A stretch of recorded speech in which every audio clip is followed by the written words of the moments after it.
Zahia absen 5 sebagai moderator. Saya Nabila Sofia Tuzara absen 21 sebagai presentator. Saya Ayu Rajia absen 3 sebagai presentator. Saya Dawari Fakna Azhara sebagai presentator. Saya Aski Mala absen 7 sebagai presentator. Saya Dinda Aulia absen 4 sebagai presentator. Saya Azhara Nafifah absen 6 sebagai presentator. Dan saya Divana Raika Al-Faizin absen 8 sebagai presentator. Mari kita simak dengan baik presentasi berikut supaya mudah dipahami. Nah, sebelum kita masuk ke daur nitrogen, kita harus tahu nih apa itu pengertian dari daur biokimia. Daur biokimia adalah siklus unsur atau senyawa kimia yang berlangsung secara terus-menerus yang berasal dari komponen abiotik menuju ke komponen biotik dan kembali lagi ke komponen abiotik dengan medium penyaluran berupa organisme yang dibantu oleh reaksi-reaksi kimia dalam lingkungan abiotik. Nah, salah satu jenis dari daur biokimia adalah daur nitrogen. Daur nitrogen sendiri memiliki pengertian sebagai pergerakan nitrogen di alam, baik melalui bagian biotik maupun abiotik dari suatu ekosistem. Nah, kenapa sih daur nitrogen itu penting? Daur nitrogen itu penting karena daur nitrogen berperan dalam pembentukan protein, asam amino, asam nukleat, dan membentuk juga DNA.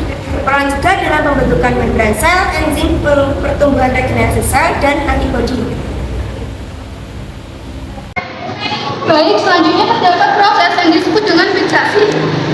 Fiksasi sendiri merupakan perubahan pada suatu lengkap gen. Dari setidaknya terdapat 2 varian gen menjadi hanya terdapat 1 varian gen. Fiksasi sendiri hanya dapat dilakukan oleh bakteri nitrogen yang terdapat dalam tanah dan beberapa tumbuhan yang memiliki pintu akar seperti terdapat di gambar. Dan tumbuh-tumbuhan yang memiliki pintu akar itu biasanya adalah kacang-kacangan. Hewan dan tumbuhan lama-lama akan mengalami kematian. Setelah hewan dan tumbuhan tersebut mengalami kematian, mereka akan diuraikan oleh dekomposer. Setelah teruraikan, mereka akan melewati proses amonifikasi. Apa sih amonifikasi itu? Amonifikasi adalah perubahan zat yang teruraikan menjadi amoniak atau amonium. Amoniak dan amonium itu beda loh. Amoniak atau kita kenal NH3 adalah zat yang belum terionisasi. Sedangkan amonium atau N2O4 adalah zat yang telah terionisasi. Nah, setelah proses amonifikasi, lanjut kepada proses yang disebut dengan nitrifikasi. Nitrifikasi adalah proses pembentukan senyawa nitrat dari senyawa amonium. Proses ini merupakan proses di mana ion amonium dioksidasi menjadi ion nitrit, serta ion nitrit menjadi ion nitrat. Nah, bakteri yang berperan dalam proses nitrifikasi dan telah banyak dipelajari adalah Nitrosomonas dan Nitrobakter. Akhir-akhir ini juga dilaporkan bahwa kelompok bakteri lain seperti Nitrospira dan Nitrosococcus merupakan bakteri lain yang mampu melakukan perombakan amonium. Baik, selanjutnya adalah proses asimilasi. Proses asimilasi adalah proses pembentukan senyawa nitrogen organik, misalnya asam amino dari senyawa nitrogen anorganik. Proses asimilasi ini terjadi setelah proses nitrifikasi oleh bakteri, yakni di mana tanaman akan menyerap nitrogen dalam wujud nitrat.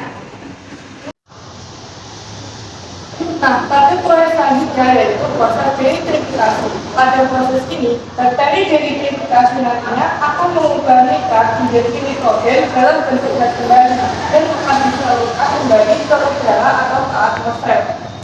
Dan kemudian akan melakukan siklus kembali secara terus-menerus. Yang dapat saya simpulkan dari daur nitrogen adalah daur nitrogen sangatlah penting untuk berbagai proses kehidupan di bumi.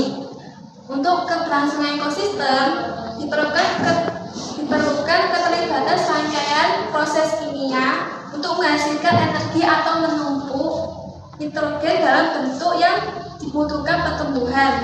Maka terciptalah proses siklus daur nitrogen. Nah, kalian juga harus tahu bahwa siklus nitrogen ini akan terus berlangsung tanpa ada hentinya. Baik, itu saja penjelasan dari kelompok 1. Mohon maaf bila ada kekurangan karena kesempurnaan hanya milik Allah. Sekian dari kami. Wassalamualaikum warahmatullahi wabarakatuh.